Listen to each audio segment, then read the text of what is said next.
À la une, la 34e édition de la Coupe d'Afrique des Nations. Ce soir, c'est une édition spéciale du JT dédiée à la CAN. Depuis la cérémonie d'ouverture jusqu'au coup d'envoi et à l'analyse du match Côte d'Ivoire-Guinée-Bissau, nous avons tout passé en revue pour vous ce soir.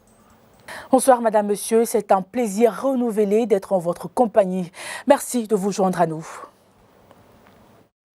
On attaque tout de suite ce journal par la cérémonie d'ouverture de la 34e édition de la Coupe d'Afrique des Nations de football, lancée officiellement le samedi 13 janvier 2024 au stade olympique Alassane Ouattara d'Ebimpe en Côte d'Ivoire. Ce match tant attendu donne le coup d'envoi à la compétition. Les images vous sont proposées par Adera Dolo et commentées par Axel Niamki. La 34e édition de la Coupe d'Afrique des Nations de football a été officiellement ouverte ce samedi 13 janvier 2024 au stade olympique Alassane Ouattara d'Ebimpe dans le nord d'Abidjan. Débutée à 19 h, la cérémonie d'ouverture de la CAN 23 a été marquée par la présence de nombreuses personnalités, dont le président ivoirien Alassane Ouattara, le président de la Confédération africaine de football, Motsepe Patrice et Gianni Infantino. La cérémonie d'ouverture a été un spectacle riche en couleurs et en musique. Elle a débuté par un défilé des équipes participantes qui ont été accueillies par une foule enthousiaste. La Côte d'Ivoire est heureuse et fière d'accueillir pour la deuxième fois de son histoire la Coupe d'Afrique des Nations, 40 ans après la mémorable édition de 1984 sous le président Félix Houphouët-Boigny. La Côte d'Ivoire est une terre de football. La cérémonie d'ouverture de la CAN 23 s'est terminée par un concert du groupe Magic System qui a enflammé le public avec ses tubes incontournables. L'ouverture officielle de la CAN 23 a été un succès populaire. Elle a montré que la Côte d'Ivoire était prête à accueillir les grandes compétitions de football de l'Afrique jamais organisées.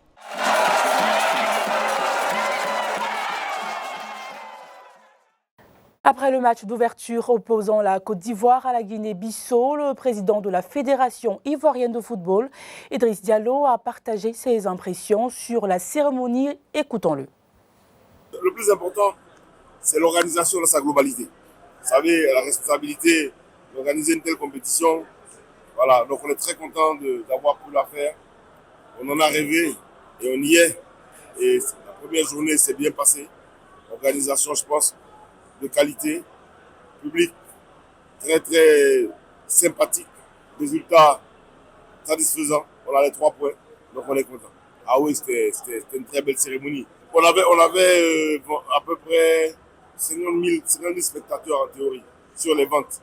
Donc je ne sais pas pourquoi ils ne sont pas venus, mais on va analyser vraiment à tête reposée parce que évidemment à chaud on va dire des choses qui ne sont pas forcément la réalité. On va prendre le recul nécessaire. On est heureux d'être là, c'est une fête.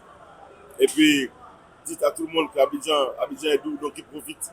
Les supporters ont également eu l'occasion de s'exprimer. Nous avons interrogé ceux du village Cannes, du quartier Williamsville. Et voici leurs explications recueillies au micro de Rosita Conan.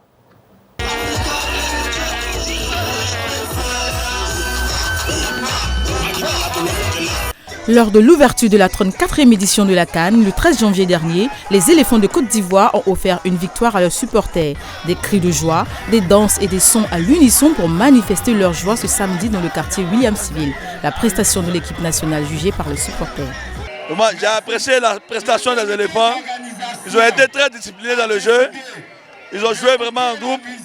Ils étaient très ordonnés. Et je pense que l'avenir, dans les matchs prochains, nous pourrons faire quelque chose.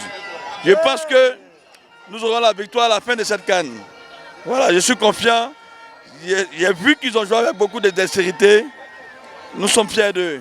Le match s'effectue, tout s'est bien passé. Les joueurs aussi ont fait leur devoir de jouer. Et les prochains matchs à venir, ça va se passer tel qu'aujourd'hui. Et la coupe nous reviendra. Pour d'autres supporters, les éléphants n'étaient pas à la hauteur de leurs attentes. Ces derniers espèrent que les prochains matchs seront meilleurs. Par rapport à la réaction et aussi au jeu des éléphants, nous avons été fiers d'eux. Mais nous pouvons aussi dire que ce match n'a pas été à la hauteur des éléphants. Cette équipe de Guinée, là, on pourrait les gagner au moins 5-0. Mais comme c'est un bon début, c'est un début. Et les changements qui ont été opérés, c'est que je crois qu'à l'entraînement, ils vont travailler tout ça. Et les prochains matchs à venir, là, ça sera bon. Et félicitations aux éléphants. Mais juste que les Ivoiriens auraient pu donner plus. C'est-à-dire les marques les matchs auparavant, c'est-à-dire qu'ils pourraient faire plus comme aujourd'hui. C'est une équipe, on pourrait gagner 5-0, 4-0, mais je pense que les matchs à venir seront plus meilleurs. On a confiance en la Côte d'Ivoire et c'est la Côte d'Ivoire qui gagne.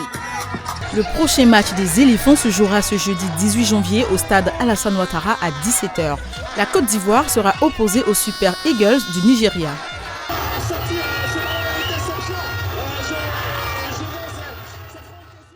Partager l'expérience de la CAN à plusieurs décuple l'adrénaline bien plus intensement qu'en solitaire. Plus la foule est nombreuse, plus on savoure le plaisir du sport. Ainsi, faute de pouvoir être au stade, certains ont choisi de vivre l'événement dans les villages de la CAN ou dans les fan zones. À Yopougon, voici ce que cela a été, un élément signé Stéphane Kossi, rapporté par Aboubakar Sidik.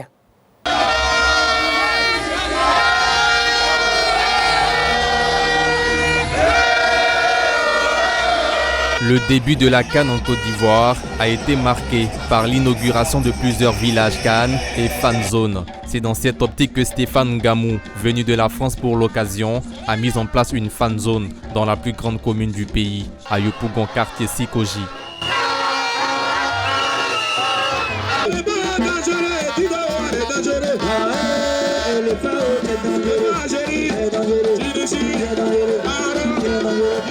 En fait, j'habite à Paris et la CAN m'a donné l'occasion de couvrir la Côte d'Ivoire.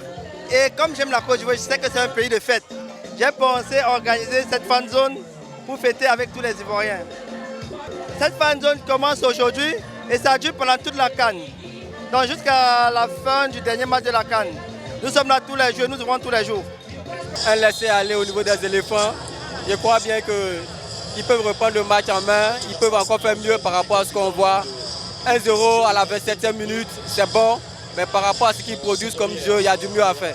Donc on doit jouer vraiment notre jeu à fond. Mais j'ai l'impression qu'on n'a pas de fond de jeu, on n'a pas de système de jeu. Les joueurs jouent comme ça, il y a trop de déchets techniques.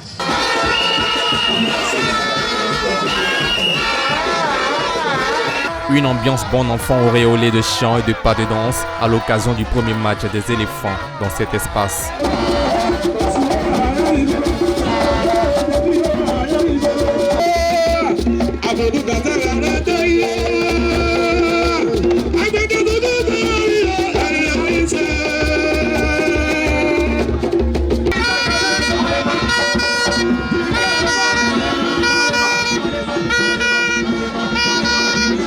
Ces supporters des éléphants ne sont pas du tout satisfaits de la prestation de leur équipe nationale. Le match a très bien commencé. Les éléphants étaient chauds. Ils ont commencé le match avec beaucoup d'envie. Ils ont marqué un but très tôt et ils sont tombés d'un faux rythme. Mais il faudra qu'ils revoient beaucoup de choses. On a vu un jeu vraiment qui est tellement mou, trop mou. Grâce au caissier, pardonnez, réveillez-vous. Ou bien vraiment, je ne sais pas comment on dit, mais c'était pas trop ça dans l'ensemble.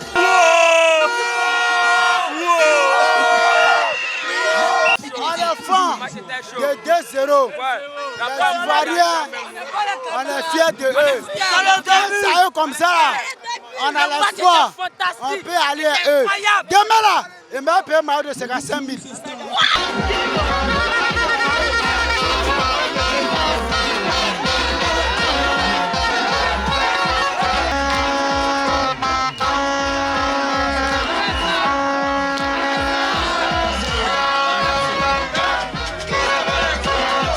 Notons que la Côte d'Ivoire occupe la première place du groupe A avec 3 points. La deuxième place est occupée par le Nigeria suivi de la Guinée équatoriale, 1 point pour chacune de ces deux équipes. La Guinée-Bissau est en dernière position dans le groupe A avec 0 point.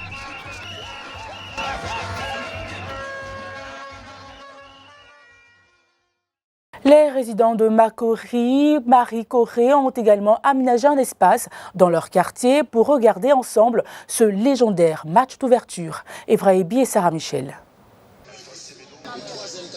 Marcory, quartier Marie-Corée. Dans cette cité habituellement paisible, l'espace de jeu pour enfants a été aménagé ce samedi soir à l'occasion du match d'ouverture de la CAN.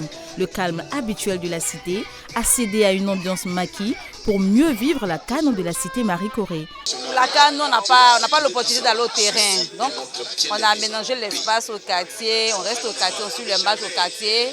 C'est plus tranquille. Nous avons décidé de faire ce petit stand-là juste pour le quartier, pour nous réunir, regarder le match ensemble et tout. Parce qu'aller dans les villages CAN, des fois, il n'y a pas de place, ne pas se compliquer la vie. Et ça, c'est une très très bonne idée. Tout match de Côte d'Ivoire, moi, je serai ici pour regarder. Même si c'est les jours ouvrables, je laisse le travail et viens ici pour regarder. Parce qu'il y a l'amour ici.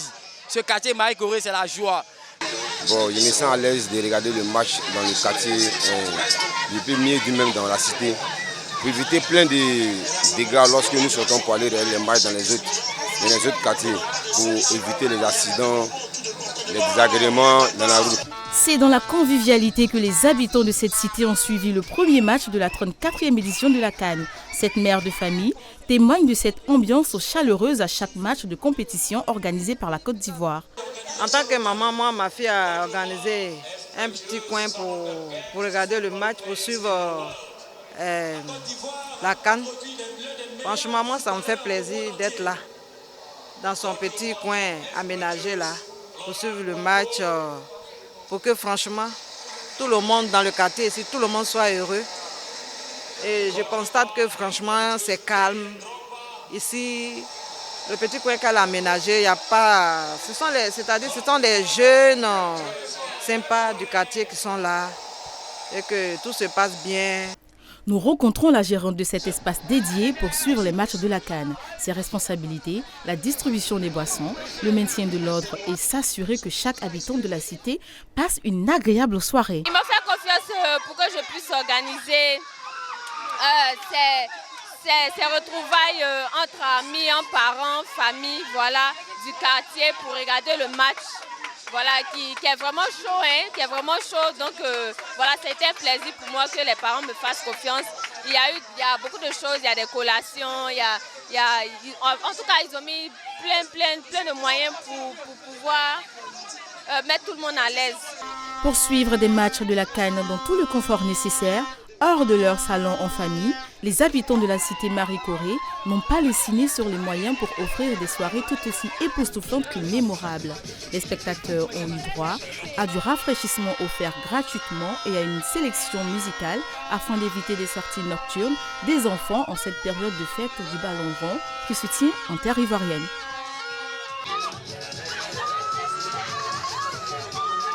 Canal+ n'a pas voulu se limiter qu'à la diffusion des différents matchs de la CAN 2023. Le groupe a ouvert un espace pour tous les amoureux de foot.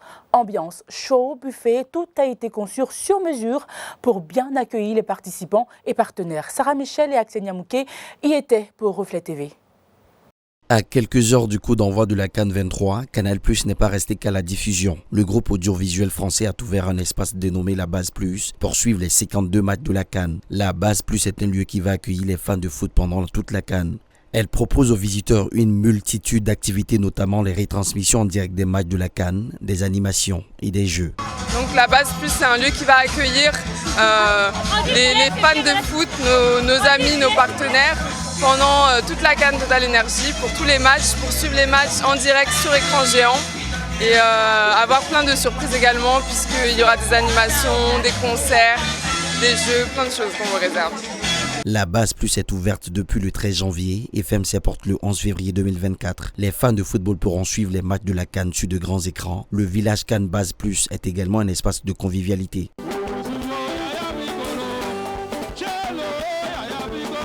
Les visiteurs pourront se retrouver autour d'un verre, d'un repas ou encore participer à des concerts et des spectacles.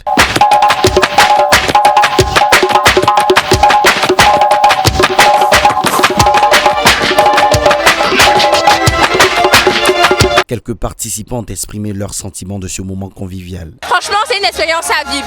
N'hésitez pas. Bisous. Ça sera inoubliable, ça se vit, ça ne se raconte pas. La Base Plus est un rendez-vous incontournable pour tous les fans de football qui souhaitent vivre la CAN de manière exceptionnelle.